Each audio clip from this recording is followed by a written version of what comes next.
اعوذ باللہ من الشیطان الرجیم بسم اللہ الرحمن الرحیم نحمدہ ونصلی علی رسولہ الکریم۔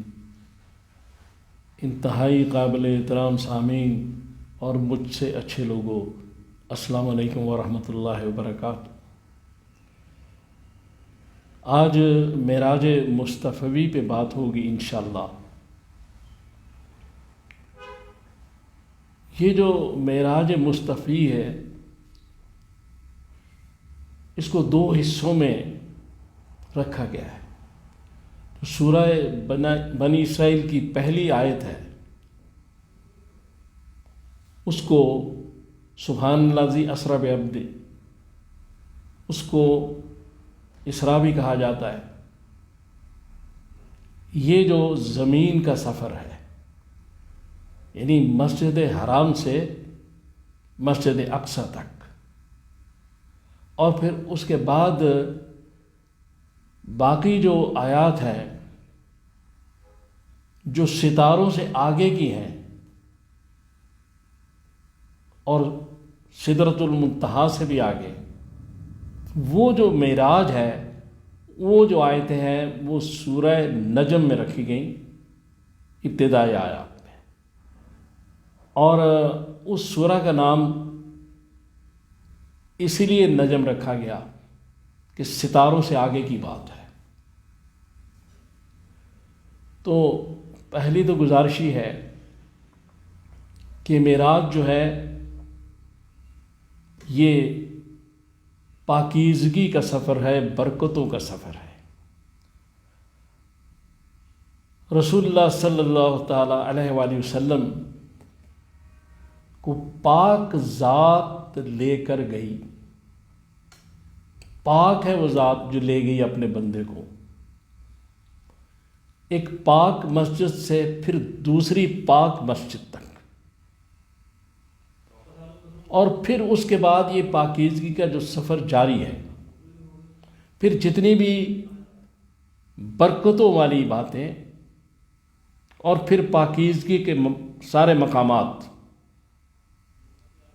اور یہ پھر پہلا آسمان، دوسرا آسمان، تیسرا، پھر سدرۃ المنتہا، پھر اس سے آگے پھر راز و نیاز کی باتیں، اور وہاں بھی ایک پاک ذات جو اللہ ہے اور جو ہر شے کا خالق ہے، ایک دوسری جو اس کی مخلوق ہے محمد رسول اللہ، اس پاک ذات سے جو راز و نیاز کی باتیں ہیں، ان میں ایک پاک تحفہ اپنے حبیب کو عطا کیا جا رہا ہے جس کو نماز کہتے ہیں، اور وہ ایسا پاک تحفہ ہے کہ ہم جیسے خطا کار مسلمان، خطا کے پتلے جو ہیں، اگر وہ پڑھ لیں تو وہ بھی گناہوں سے پاک ہو جاتے ہیں۔ تو سارا سفر ہی پاکیزگی کا۔ اس کے بعد وہاں معراج میں جو سورہ نجم کی جو آیات ہیں اس میں یہ کہا گیا وَالنَّجْمِ إِذَا هَوَىٰ۔ ہوا کے معنی عربی لغت میں تین ہیں، ایک ستارے کا گرنا، اور ایک ستارے کا طلوع ہونا اور غروب ہونا۔ تو یہ جو بات کی جا رہی ہے یہ اشارہ حضور صلی اللہ تعالیٰ علیہ وآلہ وسلم کی طرف ہے کہ قسم ہے اس ستارے کی، چونکہ ستارے جو ہے نا وہ ایک زمانے میں لوگوں کو راستہ دکھاتے تھے۔ رات کو کوئی راستہ بھول جاتا تھا تو ستاروں کی مدد سے وہ اپنی منزل پر پہنچ جاتا تھا۔ تو یہ وہ ستارہ ہے کہ جو نہ صرف دنیا کے راستے دکھاتا ہے بلکہ آخرت کے راستے بھی بتاتا ہے، اور یہ وہ ستارہ ہے۔ اور جو ستارہ ہے وہ طلوع ہوتا ہے، غروب ہوتا ہے، موجود رہتا ہے، غائب ہوتا ہے، موجود رہتا ہے ستارہ۔ تو یہ وہ ستارہ ہے جو طلوع بھی ہوا، غائب بھی ہوا، لیکن موجودگی اس کی برقرار ہے، اس لیے کہ وما ارسلناک الا رحمۃ للعالمین، تمام جہانوں کے لیے رحمت بنا کر بھیجا۔ تو جب تک عالمین ہے تب تک عالمین کو رحمت کی ضرورت رہے گی، اور جب تک رحمت کی ضرورت رہے گی تو یہ جو ستارہ ہے محمد رسول اللہ، یہ اپنی اس حیثیت اور رحمت کو برقرار رکھیں گے۔ اب سوال یہ ہے کہ معراج میں جو سورہ نجم میں ایسی 3 آیتیں ہیں، 10 نمبر آیت، 11 نمبر اور 12 نمبر، ان کا ترجمہ کچھ اس طرح ہے، مفہوم جو ہے کہ اس نے یعنی اللہ نے وحی کی اپنے بندے پر، اور پھر اس نے یعنی حضور نے جو دیکھا دل نے اس کی تصدیق دی، اور پھر اس کے بعد یہ کہا گیا کہ جو اس نے دیکھا کیا تم اس پر جھگڑتے ہو؟ یہ 3 وہ آیات ہیں سورہ نجم کی کہ اگر ان پر ٹھنڈے دل سے غور کیا جائے، ان کی گہرائی میں اگر ہم چلے جائیں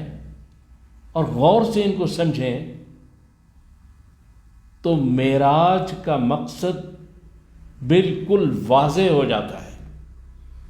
ظاہر ہو جاتا ہے کہ معراج کیا ہے، معراج کس کو کہتے ہیں، کس چیز کی معراج ہے۔ یہ جو 3 آیتیں ہیں جو میں گزارش کر رہا ہوں، ہمیں ان کو پڑھنا چاہیے، ان پہ غور کرنا چاہیے، ان کی گہرائی میں جانا چاہیے، اور ساری بات بالکل سمجھ میں آ جائے گی۔ تو معراج جو ہے محمد رسول اللہ علیہ وسلم کا معراج مصطفی جو ہے، یہ ستاروں سے آگے کا سفر ہے، اور بہت آگے کا سفر ہے۔ وہ جو علامہ صاحب نے کہا ہے نا، ستاروں سے آگے جہاں اور بھی ہیں، تو جو اسراء ہے وہ زمین کا، اور جو معراج ہے وہ آگے کا سفر ہے، بہت اوپر کا۔ تو حضور سرور کائنات صلی اللہ تعالی وسلم جب اللہ سے باتیں ہوئی، قرآن میں کچھ آیات آئی ہیں، سورہ جمعہ کی آخری آیتوں میں بھی یہ بات شامل ہے کہ حضور سے کہا گیا کہ آپ انہیں تلاوت کر کے سنائیں قرآن کی، اور انہیں اس کے اندر چھپی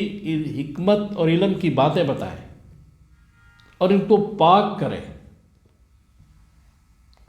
اب پاک تو وہی کر سکتا ہے